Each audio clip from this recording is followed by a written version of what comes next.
mpaka ile wakati utaanza kusikia sauti ya Mungu. Utakuwa tu vile ulivyokuwa. Yaani kama uliokoka mwaka fulani, kama uliokoka juzi, utapaki tu juzi mpaka miaka yote yako itakayokuja.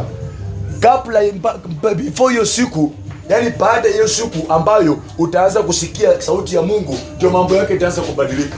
Wakati utaanza kusikia sauti ya Mungu, yani Mungu anakuongelesha, na Mungu anaongea kwa njia tofauti.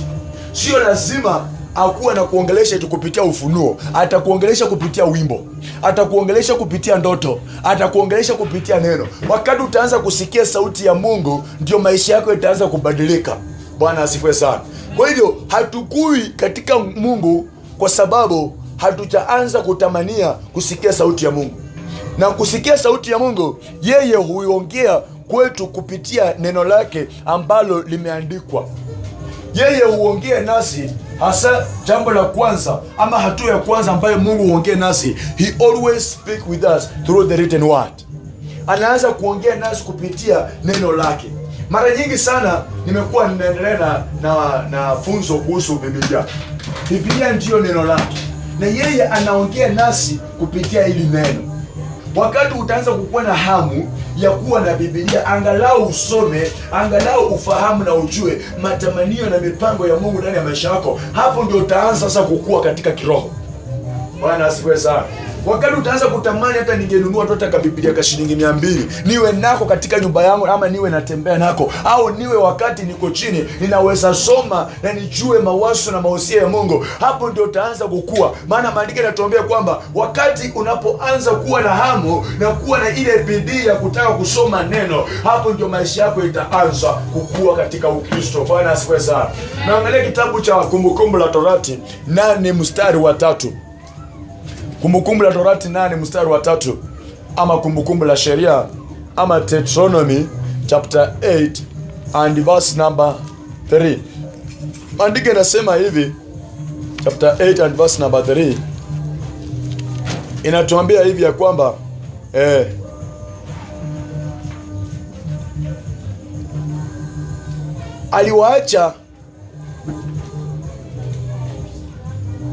aliwadharau akawaacha muone njaa, na baadaye akawapeni mara mule chakula ambacho hamuki kujua, wala babu zenu hawakupata kukijua.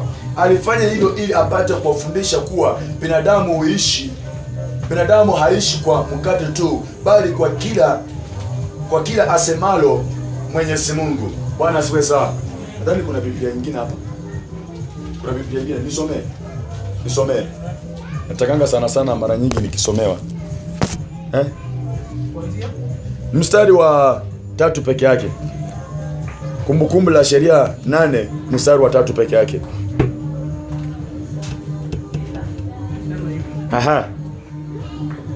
Akakutweza. Akawacha muone njaa. Akakujulisha kwa mana. Baadaye akawapa mala mkala. Usiyajua wewe wala baba zako hawakujua. Maana apate kukujulisha ya kuwa mwanadamu haishi kwa mkate tu, bali huishi kwa kila litokalo katika kinywa cha Bwana. Bali huishi kwa kila neno litokalo katika kinywa cha Bwana. Haleluya. Hapa ni Musa alikuwa anaongea kwa wana wa Israeli, maana walipokuwa wameasi, walikuwa wametenda mabaya mbele ya Mungu. Mungu akawaacha wakasikia njaa, wakateseka, mpaka akawalisha na mana. Mana ni chakula ambacho kinapatikana mbinguni na ni chakula cha malaika.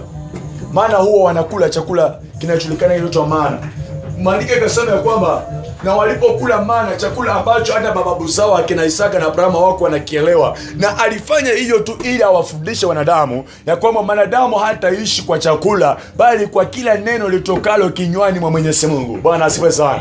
Kwa hivyo wakati utakuwa na hamu, yani wakati utakuwa umaikuwa na kiu ya kunywa maji. Unaona hiyo wakati unakuwa na kiu, unasikia kwamba nahisi kunywa maji. Yaani ukipewa maji unasikia nahisi kunywa maji. Ukiwa na kiu ya kusoma neno kana kwamba kiu ya kusoma ya kunywa maji.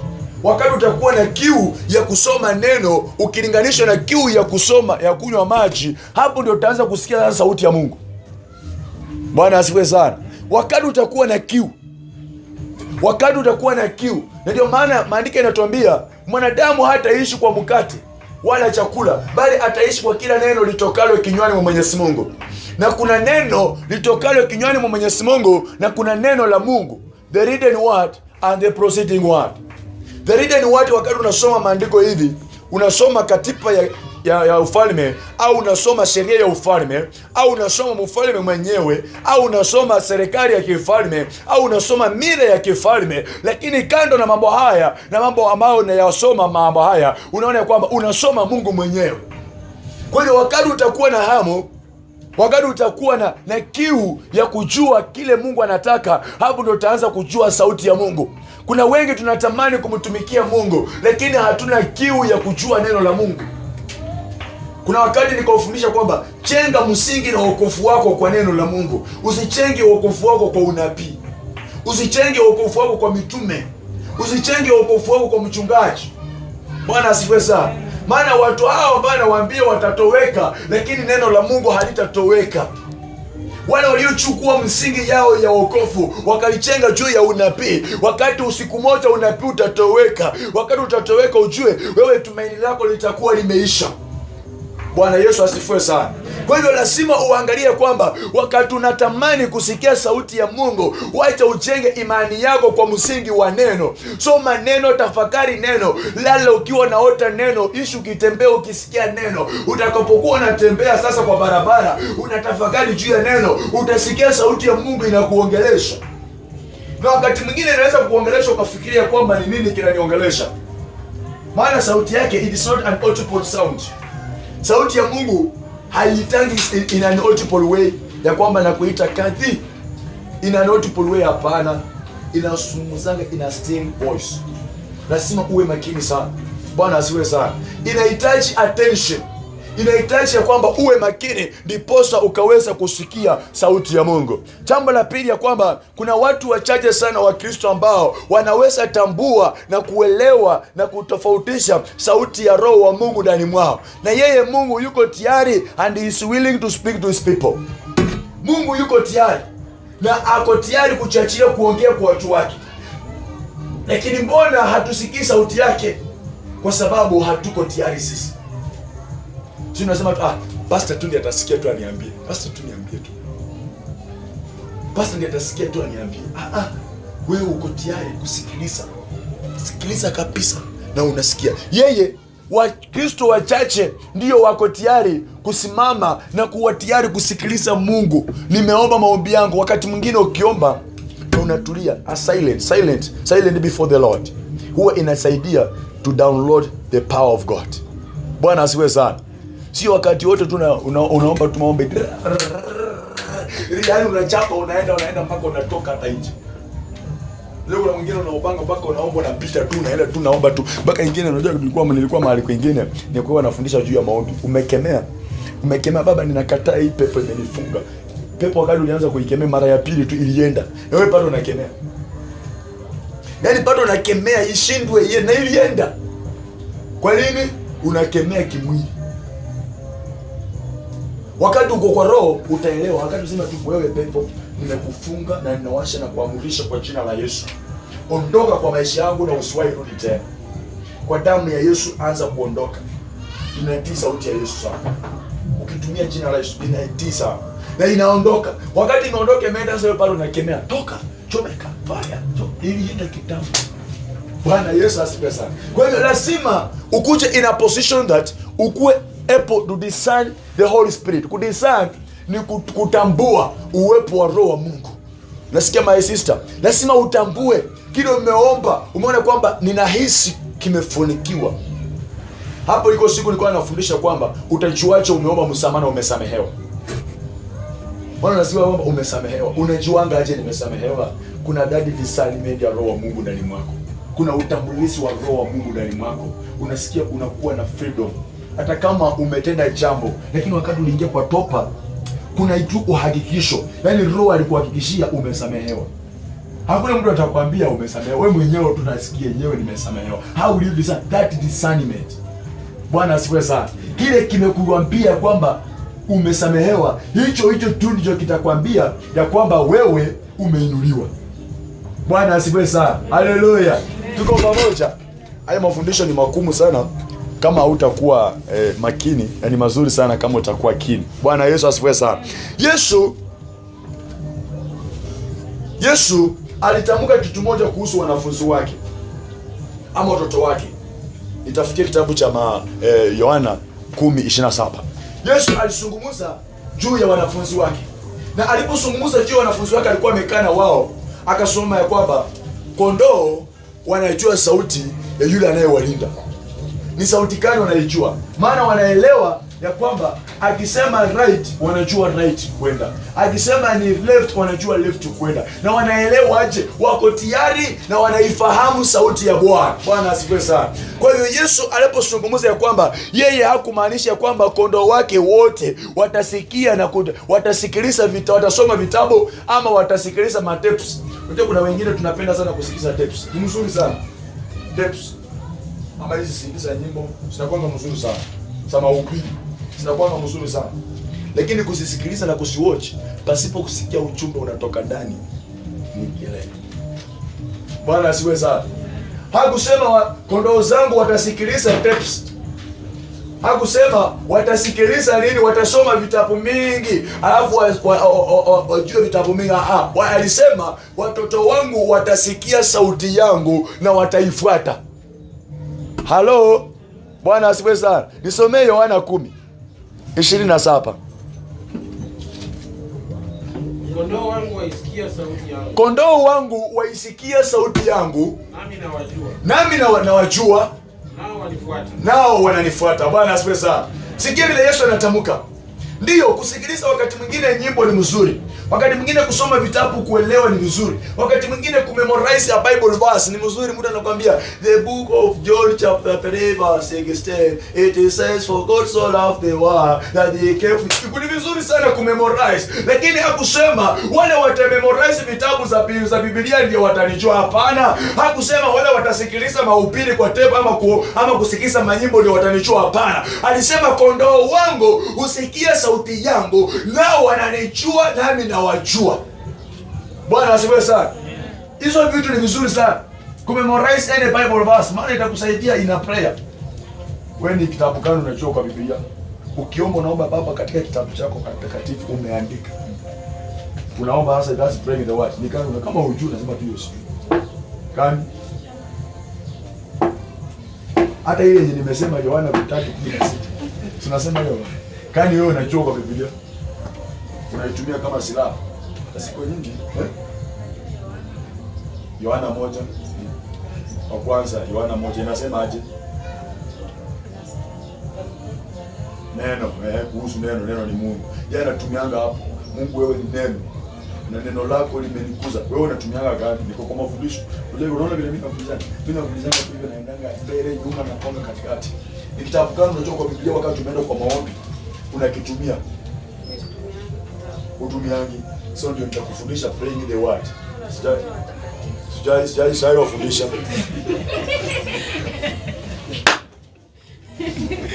Nitakufundisha ombi la neno. Sasa nitakusaidia uelewe praying the word. Praying the word is taking the word as it is and you do it. Nayo ukiomba neno, ombi la neno linapanga powerful kuliko vile unaombanga hivi. Maombi iko aina mingi. Praying the word, yani ni kama unakopesha Mungu. Tunakukopesha na Mungu naye ukimkopesha haikaidi huko, anajifunga haraka sana. Unamkopesha. Si Mungu wewe ndio uliandika. Na wewe ndio ulisema tumebarikiwa sisi. Mbona naishi na mangaiko? Anaona huyu mtu amelijua neno. Yesu alishinda shetani kwa sababu ya neno. Alikuwa anamwambia na imeandikwa. Bwana asiwe sana. Kwa hiyo ni mzuri, unatumianga njia mzuri na inakuongezea njia nyingine. Titus unatumianga kitabu gani? Siko mingi. Mimi hata unajua nikianza kuomba ndio sinakujaga. Lakini siko mingi. Kuna ile unaweza kumbuka. Moja gani? Moja. 11. Moja inasema nini? Unatumianga kuhusu imani. Na wewe unatumianga kitabu gani? Ni mingi sana. Na wewe unatumia gani? Nitawafundisha kuhusu ombi la neno. Ombi la neno wakati unasoma Biblia, wacha nikuhusie tu ndio uelewe. Ombi la neno wakati unasoma Biblia, wakati uko na mgonjwa, unasoma neno linahusiana na magonjwa. Unanipata? So unaomba kulingana na mahali penye Biblia inahusiana na magonjwa, vile neno lilikuwa linazungumzia magonjwa, kwa kwamba na mapiko yako msalabani tumepona. Unajua umetumia neno la Isaya ya kwamba imezungumzwa kwa mapiko yako msalabani tumepona. Kwa hiyo unasema Mungu, neno lako linasema kwa mapiko yako tumepona. Huyu mtoto namuombea ni mgonjwa apone. Mimi nasikia ni mgonjwa nikapone, kwa maana ninakutegemea wewe. Unaona umekuja kwa magonjwa. Kama ni njia kufunguliwa, unatumia tena neno ya kwamba Mungu ukasema watu wawili watatu tukishikana, chochote tutakubaliana kufungua duniani, mbinguni kitafunguliwa. Tumeshikana, tunataka kufungua njia zetu. Unatumia neno. Hiyo ni Yohana 18:18. Unanipata? Halo, unanipata? Hata kama nyota yako unaifuata, naambia wakati mama Chuso walitoka mashariki wakifuata nyota ya Yesu, nami nakataa wakanga kutoka mashariki kufuata nyota yangu, na irejesha kwa jina la Yesu. Na unatumia neno. Shetani huwezi mshinda na maneno tu. Ulisema utakemea shetani na maneno mingi, anakuangalia hivi, anasikiliza, akiona kwa hiyo maneno mingi hakuna neno la moto, anakuchekelea. Unamaliza na kwambia njoo huku. Wewe unasema shetani unajua wakati unaomba shetani anakuangalianga hivi. Kaone kama kwa hiyo maombi kuna moto utashuka. Na moto ukishuka anaendanga kama umeme. Lakini akiona unaomba maombi mingi tu, papo unajua nilala njaa jana. Baba wewe unajua tu nilala njaa, na mimi naenda tu kanisani. Hata sitaki kosa kanisani Mungu. Ninaomba Mungu nikuze na nipate pesa. Na nipate pesa mingi. Ninunue ukali. Shetani atakuangalia. Si ndio maombi mnaomba? Omba maombi.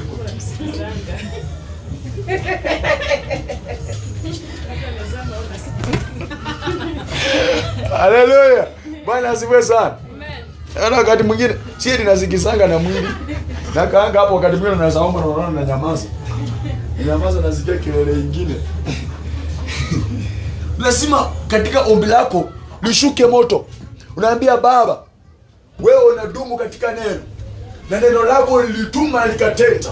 Nami natuma neno kwa nyumba langu. Kama kuna any spirit ambayo imepeka makambi mahali pale, ninaliondosha. Wakati unasema watoto wetu, nasema ukisoma sasa kama ni vita. Unajua kama ni vita, tumia Kumbukumbu la Sheria 7:7. Inasema kwamba adui watakuja kwa njia moja na watatawanyika kwa njia 7. Hiyo ni neno. Wewe usifikirie una maombi ya kuomba tu maneno matupu. Ndio unaona unaomba maombi matupu mpaka unaomba matakabiri, unaona maneno yanapotea sasa. Unajua shetani anakuangalia, anaona ni kelele na anafinya, anazima. So unaanza kusikiliza sasa hivi. Unaanza kusikiliza. Unaanza kusikiliza. Maana amezima. Bwana asifiwe sana. Naonyeshanga style ya kushinda shetani na nyinyi mnacheka. That's how you win. Spiritual war. Unapikana na kitu lakini ukioni. Na ukimchapa 10 hiyo unaona anatoroka mbio sana. Wakati unaona sasa imekimwa unaanza kuita neno. Baba, nimeingia kwa ulimwengu wa vita sasa. Ukasema adui atakucha kwa njia moja, na ndio huyu amekucha. Kulikuwa na ndugu mwingine aliitwa Nganga. Akiomba alikuwa very funny. Alikuwa anashika kiboko kwa nyumba anachapa vitu.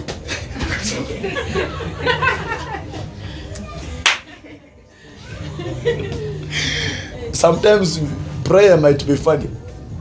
Anasema wewe pepo na kufuata kwa hii nyumba, umekaa chini ya hii mesa, ninakuchapa sasa, ondoka sasa, umeondoka, ninakufuata utoke nje. Anakuja kwa kitanda, wewe pepo alikuwa hajaoa. Nasema wewe pepo umekaa kwa hii kitanda nisioe, ninakuamurisha. Wewe wacha maombi iko funny. Ananiambia ndugu Juma, mimi naombanga hivyo. Nikamwambia akaniambia hii maombi nilifundishwa na pastor mwingine Muranga. Nasema yenyewe hiyo ni style ya kuua nyoka na panya ni tofauti. Kwa hiyo kuna ombi la neno. Tawafundisha. Ndio maana maombi mengine haiendangi maombi yenu. Kumbe hamjajua mbinu nyingi. Unashinda shetani kwa neno. Unasikia? Kwa neno lazima ujue. Kama ni kuhusu njia, kama ni kufunguliwa, kama ni kuhusu njia za masomo, kama unaomba maombi ya masomo, lazima ujue kwa neno. Inasema kwamba watoto wetu hawatakuwa mikia, bali watakuwa vichwa. Sio naombea watoto. Sasa kama ujue unaombea mtoto anatoka shuleni na kuletea ripoti mpaka anaficha. Wewe unaangalia ripoti unashindwa ni nini? Ombea mtoto, Baba naondoa kila roho. Ulisema watoto wetu watakuwa vichwa. Nami nataka huyu mtoto aongozwe kuanzia shuleni. Neno lako linasema sio mimi. Unakopesha Mungu. Bwana asiwe sana. Na inaanzia wakati utakuwa na tamanio ya kusikia sauti ya Mungu. utakuwa na tamanio kusikia sauti ya Mungu. Maana nimekufundisha kwamba Yesu hakuambia watoto wake ama hakuambia kondoo zake ya kwamba mtakaposikia misiki mingi, mtakaposoma vitabu mingi, mtakapokuwa na memory ya vitabu kwa Biblia sitawasaidia kunisikiliza. Hapana, vyote ni vizuri, vitatusaidia kwamba katika ulimwengu wa vita, vitatusaidia. Wakati mwingine nyimbo itakufariji, wakati mwingine hata kusoma kitabu utaelimika, utapata elimu na maarifa. Wakati mwingine ukimemorize kitabu cha Biblia kitakusaidia katika vita, katika spiritual war, maombi ya vita, lakini haitakusaidia kuona ufalme wa mbinguni. Kuingia ufalme wa mbinguni ni kusikia sauti ya Mungu. Bwana asifiwe sana. Hata kama utasikia wimbo mzuri kuambia kwamba usikufe moyo, usifutike moyo, bado Yesu anakupenda, utasikia hiyo wimbo, itakufariji, utaona kwamba kweli Yesu ananipenda, hiyo wimbo imenitia moyo. Wakati mwingine wimbo inakutia moyo, yani inakufariji, lakini haijakupeleka kwa ile kitu nataka. Kuna wimbo ambaye napendanga sana ya mchungaji mwenzangu anaitwa Happy Visholi, inakwambianga nimekukimbilia. Hiyo wimbo naipendanga, naweza isikiliza mara 10 kwa siku, kwamba nimekukimbilia nisiaipike mimi, damu ya Yesu ikufunike. Hiyo wimbo huwa inanichenga sana, lakini hiyo wimbo haiwezi nipeleka kwa Mungu, maana ni mwanadamu ameitengeneza tu, inanitia moyo. Lazima nisikie sauti ya Mungu. Kuna kusikia wimbo na kuna hata watu ya kusikia sauti ya Mungu. Bwana Yesu asifiwe sana. Tuko pamoja. Desire to hear the voice of God. Bwana asifiwe sana. Wale ambao hawako tayari kusikia sauti ama hawasikilizi sauti ya Mungu, ni vigumu sana kuendelea katika maisha yao. Ni vigumu sana kuendelea kutambua haja ya Mungu ndani ya maisha yao. Ni vigumu sana kuendelea na kutambua ya kwamba ni jambo gani ambalo Mungu anataka ulifanye katika maisha yako. Na wanajikuta katikati ya mambo ambayo yanashindikana kufanyikiwa katika maisha yao. Hakuna kitu kibaya ambacho kinafanyika kwako, bali wewe mwenyewe unang'ang'ana sasa kutenda. Wakati unajua hausikilize sauti ya Mungu, unajaribu kulazimisha mambo yaende vile unataka. Na wakati mwingine nikawaelezea kwamba ukisikiliza sauti ya Mungu anaweza tenda kinyume na vile unataka, lakini na wewe umeng'ang'ana tu ku press up the door. Unasema hii ndio mlango nataka nipite mahali hapa. Yeye akasema mlango hauko mahali pale. Na kama mlango uko mahali pale, sio leo vile unataka leo. Hiyo mlango inaingia next year. Na unasema fungua, mimi nataka. Utasimama kwa hiyo mlango, utanyeshewa na mvua, utanyeshewa na baridi, utanyeshewa na joto na unachua mahali pale. Bwana asifiwe sana. Kwa hivyo lazima uwe unasikia, ndio Mungu amesema ndio, nimesikia maombi yako, lakini bado naongojea. Ongojea hii mwaka ishe, mwaka ujao natengeneza mambo yako mazuri. Bwana asifiwe sana. Lazima uwe tayari kusikia sauti ya Bwana. Wale ambao hauko tayari kusikia sauti ya Bwana, utalazimisha mambo yaende vile unataka. Na mara nyingi sana tumechukuta in such a situation, we force things to happen. Na wakati unalazimisha unataka yafanye, maandiko yanasema na niliwaacha wakafuata mambo yao na tamanio lao, wakatoka katika njia. Wakati unaingia sasa kwa ile mambo ulikuwa unalazimisha, ukishapenya uingie mahali kule, unakuja unaona ni kubaya, before urudi mahali ulikuwa unaanzia, it is too late. Bwana asifiwe sana. Kwa hivyo ni vyema sana na ni vizuri sana kwako wewe na mimi kutambua ya kwamba cha muhimu ni kuangalia kusikia sauti ya Bwana. Sometimes hard work is good. Kuwa na bidii kwa maisha ni mzuri sana. But when you hard work kwa maisha yako